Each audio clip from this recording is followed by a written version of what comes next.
Federasi Sepak Bola Malaysia, FAM, resmi memilih Peter Ceklamovski sebagai pelatih. Di laga itu dianggap mengecewakan bagi sebuah tim yang pernah menapaki gelombang kesuksesan saat di... Itu udah ada peningkatan. Oh, ini yang dikatakan revolusi baru. Timnas Malaysia semakin menakutkan, mengumumkan pelatih baru dan gak tanggung-tanggung akan turunkan 9 naturalisasi.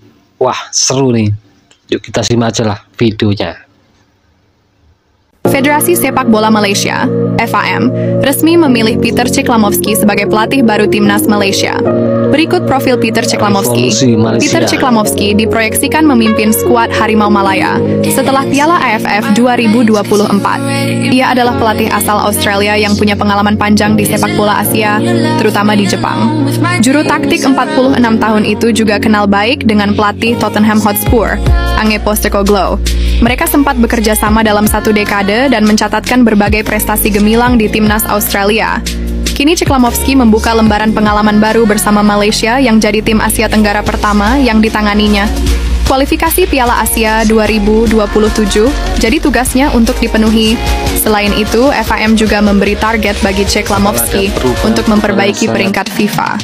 Timnas Malaysia diharapkan bisa menembus 100 besar ranking dunia di bawah asuhannya. Terlalu fokus meniru semua cara yang dilakukan Timnas Indonesia untuk bisa memajukan timnasnya, Timnas Malaysia kini malah alami banyak kemunduran hingga bisa dibilang tim seniornya yang turun di AFF kini nyaris setara dengan Kamboja dan Timor Leste. Ya, gak bisa dipungkiri Malaysia yang makin kepanasan melihat Timnas Indonesia meraih banyak prestasi di sepanjang 2024 seperti lolos 16 besar Piala Asia, lolos kualifikasi Pildun ronde 3 dan bahkan kini menyalip ranking FIFA mereka. Nampaknya membuat Malaysia benar-benar ingin meniru semua langkah Indonesia agar bisa secara instan mendapat prestasi. Namun Federasi Malaysia lupa jika sumber daya kedua negara soal sepak bola jelas berbeda. Dan hasilnya karena fokus niru langkah timnas mendatangkan pemain diaspora, mereka akhirnya banyak gagalnya. Dan menurut admin, Malaysia yang emang gak punya banyak pemain keturunan grade A di Eropa sebaiknya lebih realistis membina pemain muda mereka. Karena sampai detik ini performa mereka bukannya naik tapi malah anjlok mendekati level Kamboja dan Timor Leste. Jadi apa pendapatmu soal hal ini sob? Silahkan beri komentar.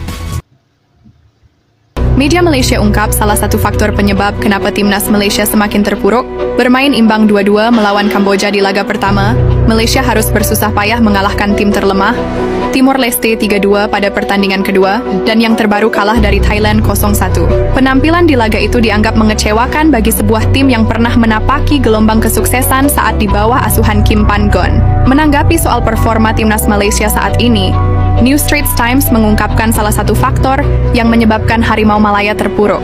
Salah satunya adalah pengumuman Vicente yang akan mengundurkan diri sebagai pelatih setelah turnamen ASEAN Cup 2024. Tulis NST dalam laporannya. Keputusan seperti itu seharusnya dirahasiakan sampai setelah ASEAN Cup 2024 selesai, karena pengungkapan seperti itu dapat merusak moral dan fokus tim.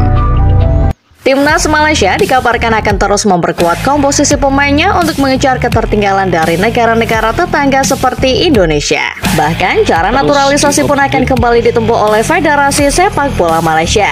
Dan baru-baru ini mereka dikabarkan segera mendapatkan amunisi baru di lini serang. Pemain itu adalah Beksen Da Silva. Saat ini dirinya berstatus sebagai pemain depan Johor Darul Takzim. Dirinya rutin mencetak 2 digit gol dalam 4 musim bersama JDT. Beksen yang kini berusia 33 tahun akan dinaturalisasi untuk mempersiapkan tim yang akan mengikuti kualifikasi Piala Asia 2027. Namun menurut statuta FIFA, Beksen baru bisa dinaturalisasi pada tahun 2026 sebab tahun ini baru tahun keempatnya di Malaysia. Selain Beksen, ada striker si Pahang yakni Manuel Hidalgo yang juga akan dinaturalisasi. Keduanya diprediksi bakal dijadikan short-term project skuad Harimau Malaya. Itu udah ada peningkatan. Oh, ini yang dikatakan revolusi baru. Oh, bukan revolusi bentrok yang kemarin ya. Guys ya, revolusi baru untuk Malaysia menuju kita udah ada peningkatan. Buset dah guys, bener-bener mewah guys ya. Bener-bener mewah. Negara tetangga kita guys, negara tetangga kita digadang-gadang guys, setelah didatangkannya 2 pelatih baru ini akan menjadi rajanya Asia. Katanya itu gak kata katanya kita belum tahu nih guys, buset. Dan nih guys ya, pelatih utama bagi timnas Malaysia ini bernama Peter Klamowski dan dia berasal dari Australia dan baru berumur 46 tahun. Buset, masih muda banget, bre, masih muda banget. Dan untuk melatih U23-nya guys, ada Nafuzi Zain dan ini dari Malaysia nih guys, buset. Dan Peter ini diproyeksikan untuk kualifikasi Piala Asia, bukan Piala AFF ya, bukan Piala AFF, ingat itu, buset. Udah gak sabar banget nih, udah gak sabar banget revolusi dari Malaysia. Apakah akan ngebapuk, apakah akan jago? Kita tunggu aja guys, kita tunggu saja. 1 draw 1 menang, gak tanggung-tanggung Malaysia bawa 9 pemain naturalisasi sekaligus. Ya, kita cek ya. Yang pertama Matthew Davis, usianya 29 tahun dari JDT. Paulo Josue, 35 tahun dari Kuala Lumpur FC. Daniel Ting, 32 tahun dari Sabah FC. Dion Coles, 28 tahun dari Buriram, Thailand.